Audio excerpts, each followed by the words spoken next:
Hello বন্ধুরা, কেমন আছেন সবাই? সিম্পলি আবান্তিকার নতুন একটি ভ্লগে আপনাদের স্বাগত জানাই। আমাদের মধ্যবিত্ত বাঙালি সমাজের অনেকেরই স্বপ্ন থাকে উচ্চশিক্ষার জন্য বিদেশে পাড়ি জমানোর বা কর্মসূত্রে বিদেশে পাড়ি জমানোর এবং সেখানে গিয়ে স্থায়ীভাবে বসবাস স্থাপন করার।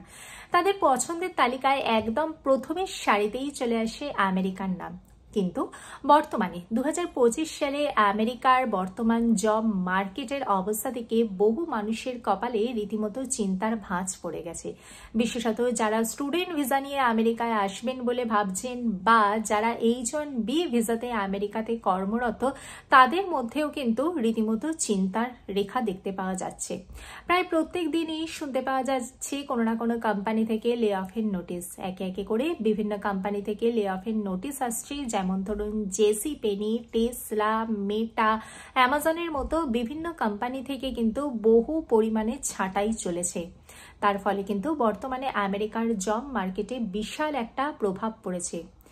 তাই আমি এই ভিডিওর মাধ্যমেতে আপনাদের সাথে শেয়ার করছি আমেরিকার জব মার্কেটের বর্তমান অবস্থা এবং কিছু টিপস দিচ্ছি, যার মাধ্যমেতে যারা পরবর্তীকালে আমেরিকাতে আসবেন বলে ভাবছেন বা বর্তমানেতে যারা স্টুডেন্ট ভিসা নিয়ে আমেরিকাতে রয়েছেন, যারা ভবিষ্যতেতে আমেরিকাতে চাকরির চেষ্টা করছেন, তাদের যাতে পরবর্তীকালে সুবিধা হয়। তাই স্কিপ না করে পুরো ভিডিওটা আমার সাথে থাকুন। ভিডিওটা ভালো লাগলে লাইক করবেন, চ্যানেলটিকে সাবস্ক্রাইব করবেন। 2025 সালে আমেরিকার জব মার্কেট সম্পর্কে বলতে গেলে বলি, আমেরিকার জব মার্কেট কিন্তু বর্তমানে অতটা স্টেবল নয়। অনেক কোম্পানি থেকেই কিন্তু লে অফের বহু ঘটনা শোনা যাচ্ছে। তাই যারা ভবিষ্যতে স্টুডেন্ট ভিসা নিয়ে আমেরিকায় আসবেন, পড়াশোনা করবেন এবং ভবিষ্যতে চাকুরির চেষ্টা করবেন, তারা কিন্তু এই ব্যাপারগুলোকে কিন্তু অবশ্যই একটু মাথায় রাখবেন।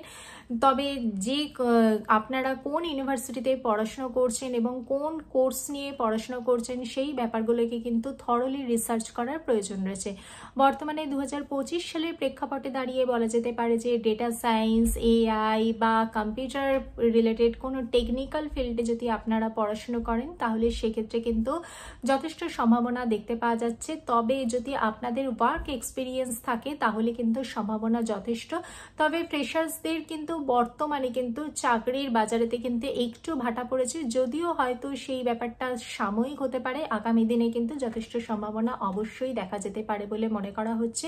আর যারা নন টেকনিক্যাল কোনো ফিল্ডে পড়াশোনা করছেন, যেরকম ধরুন ম্যানেজমেন্ট, এইচআর, লিগাল বা ফিনান্স রিলেটেড কোনো কোর্স নিয়ে পড়াশোনা করছেন, তাদেরকে কিন্তু বর্তমানেতে 2025 সালেতে কিন্তু সম্ভাবনাটা কিন্তু অতটা দেখতে পাওয়া যাচ্ছে না। তবে হয়তো আগামী কিছুদিনের মধ্যেই কিন্তু যথেষ্ট সম্ভাবনা দেখতে পাওয়া যাবে বলে মনে করা হচ্ছে। আপনারা কোন শহরে পড়াশোনা করছেন, কোন ইউনিভার্সিটিতে পড়াশোনা করছেন, তার উপরেও কিন্তু অনেক কিছু নির্ভর করে। আপনারা যে শহরে রয়েছেন, যদি আজকে কোনো ছোট শহরে থাকেন, তাহলে সেখানেতে জব অপরচুনিটি অনেকটাই কম। তুলনায় আপনারা যদি আজকে বস্টন, নিউ ইয়র্ক, নিউ জার্সির মতো কোনো শহরে থেকে থাকেন, তাহলে সেখানেতে কোম্পানির সংখ্যাও বেশি, সেখানেতে ওয়ার্ক অপরচুনিটিও বেশি। তো এই সমস্ত দিক কিন্তু আপনাদেরকে বিচার বিবেচনা করতে হবে যে আপনারা কোথায় থাকছেন এবং কোন শহরেতে অ্যাপ্লাই করছেন তার উপরে।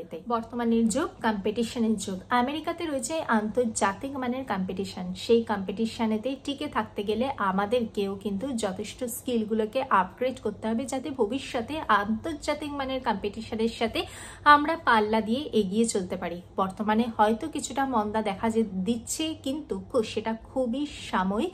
আগামী কিছুদিনের মধ্যেই হয়তো সেই অবস্থার পরিবর্তন ঘটবে। আমরা সবাই সেই পরিবর্তনের জন্য অপেক্ষারত। এই সময়টুকুর মধ্যে আমরা নিজেদেরকে কিভাবে আপগ্রেড করতে পারবো, আসুন জেনে নিই। আমরা ইন্ডাস্ট্রি রিলেটেড, ইন্ডাস্ট্রির সাথে সহযোগী এমন কিছু কোর্স করতে পারি, যেরকম ধরুন ডেটা সায়েন্স, এআই বা কোডিং বা কম্পিউটার সায়েন্সের এরকম কিছু কোর্স করে নিতে পারি, যার ভবিষ্যৎ যথেষ্ট উজ্জ্বল বলে মনে করা হচ্ছে। তার সাথে আমরা কমিউনিকেশন স্কিলটাকে ঝালাতে পারি। এছাড়াও এখন প্রচুর অনলাইন কোর্সেস চারিধারে দেখতে পাওয়া যাচ্ছে, ফ্রি কোর্সেস দেখতে পাওয়া যাচ্ছে।